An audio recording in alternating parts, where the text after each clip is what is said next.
が終わったら紬のそばにいたいんだ。柊に会えてよかった。紬。映画好きでも嫌いな天の弱。 Hey everyone, Rascal here. And Mama. Welcome to our channel Paws On Animation and our Paws On Netflix segment. And today we're covering the Netflix anime movie, My Oni Girl. Yes, this is one that's been out a little bit. And as Rascal mentioned before, it has been talked about much. Yes. So, Yatsu Hiragi, he's a first-year high school student who can't refuse requests and everyone asks him to do everything. But one day during the summer, when it snows, he meets Tsumugi, who's an Oni or demon girl searching for her mother in the human world.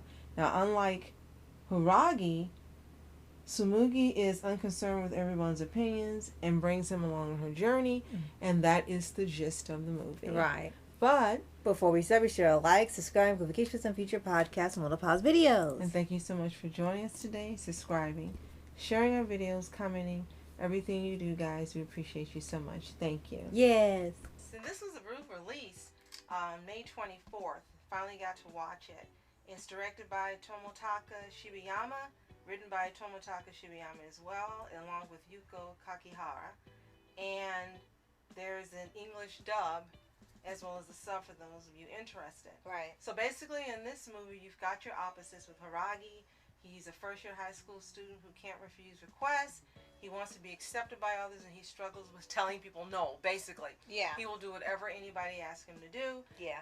Even though he does all that, he doesn't have close friends, and he reminds me of Koichi in Vigilantes, where he was always trying to help people. Yeah. But people didn't really take to him. Right. So one day, he ends up meeting Tsumugi when it snows out of the ordinary in the summer. And as we mentioned, she's searching for her human mom in the human world. But unlike Hiragi, she doesn't care what other people think.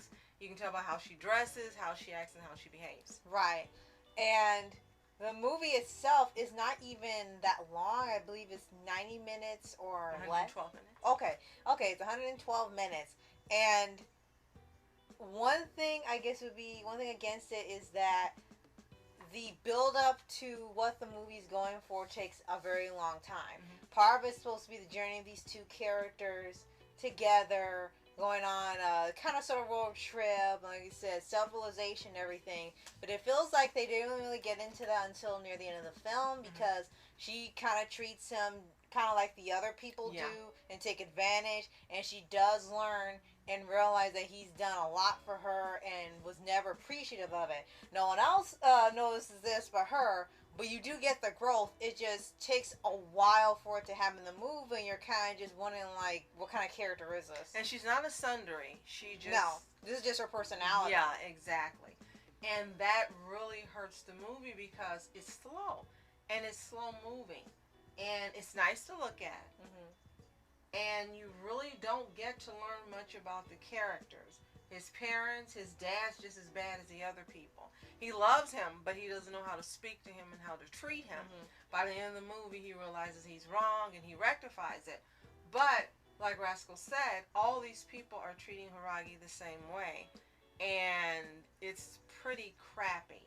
Yeah, especially if you've known people like this to be kind and they're being taken advantage of, and it's just treated like, it's okay. So, at one point, you find out that these snow monsters, is that what they're called? Sort of. They're almost like the Wendigos and MLP, where they're completely different from what they've been described. Oh, they're not Wendigos. To me, they remind me more of the ones from Suzume. Yes, when they had the creatures that fed off negative emotions. And that's almost exactly what it does here, only it's actually taking the people with the negative emotions and feeding off of them. But they don't kill them. They're called snow gods, actually. Okay. Yeah. And they don't kill the people exactly. Sort of just, I guess, take the energy from them. I guess they just keep feeding off of them. It's a really weird thing they have. And they only attack ones that constantly have these emotions, so not everybody sees it when it's out there. So, coming off of him, you see these look like little white puffs of smoke, but she says they're actually snow oni every time there's negative emotions. Yeah. And so at one point he actually gets eaten by one of these, and he ends up getting an oni horn. Yeah. And she says, "Oh, you've been Oni turned to an Oni, and we're like, what? Like that's how really it works? weird because he gets turned into an Oni, and then does it go away? Yeah, at one point it goes away and it's cured, but none of the others are like that. And so none you of kind it's of wonder. explained. Yeah, it's never explained.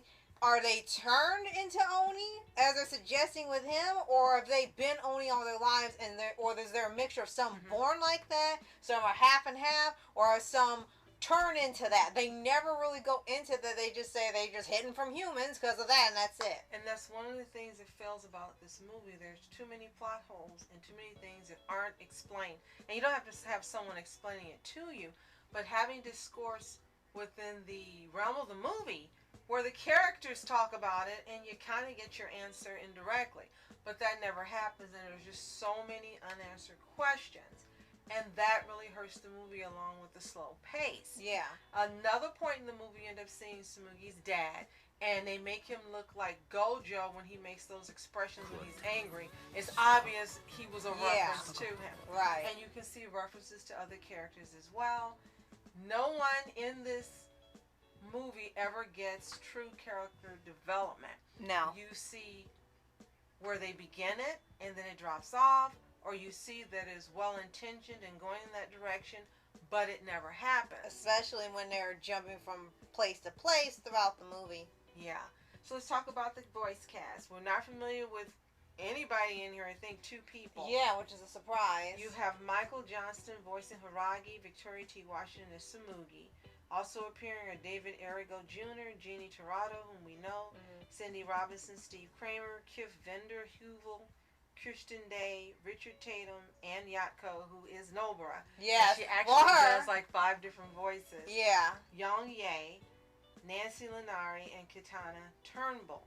So they didn't go with any bigger name VAs. Not this time. That being said, everyone does a great job. Yeah, and that does get in the way because, like we said, it drags so long, and you're seeing different characters and how everyone handles negative emotions and grief and misunderstandings, and there's different ways people have reactions, and it was an interesting idea. The problem is that it never stays long enough on these characters as they're traveling, nor does it take time to develop the 2 main characters. It kind of just comes in near the end of the 3rd act immediately, with her realizing she has been taking him for granted. At the end, he realizes he has been standing for himself at the end. It literally takes the entire film to do it rather than slowly realizing it. And it just feels like they were just beginning to have events happen and segues, and where they're moving from place to place and he gets kidnapped. It's just all happening to just pad out the runtime rather than actually do something with it. And then, of course, by the end, you know, they've fallen for each other. What I would have liked to have seen more of that dynamic as to how that happened. Here was just a lot of different things happening, and then you see flashbacks when one's remembering and realizing it. It didn't do enough to give you the impression that this was genuine and fluid and organic. And unfortunately, that hurts the movie as well. Now, what's interesting is that this movie was first teased in April 2022 with the Whisker Away co-director Tomotaka Shibayama as director. And the title hadn't been revealed. And it's actually part of a 3-film exclusive deal between Colorado and Netflix that started with Drifting Home. So we've got one more movie on the way. Right. So we know we got one more movie coming to Netflix from Studio Colorado, along with Twin Engine. And we don't know when it's coming out. Right. But hopefully this movie will have more going for it. We did see Drifting Home. Yes. And it had the same kind of slow pace. Yeah. Except for Drifting Home, the story was more engaging. And it had more going on that kept you integrated into the movie one, especially since everything was almost taking place at one time while they were still traveling. They were still in one area where there wasn't time to really bounce all over the place. Right. So if you've seen My Oni Girl, especially you, Sylvian, let us know in the comments. Did you love it? Did you find it meh? Have you not watched it? Tell us what you think. And if you haven't watched it, it's still available on Netflix to view. And as you've heard us say, do we recommend it? If you're just looking for something to watch, yeah. But if you're looking for something deep and inspiring. Unfortunately, this is not the movie for you. Right.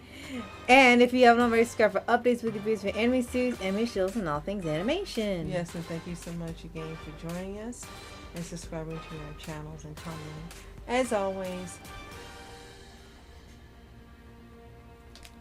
always, You are special. Thank you so much for watching Mask and Entertainment. the Mom Entertainment. Have a toontastic day. Peace.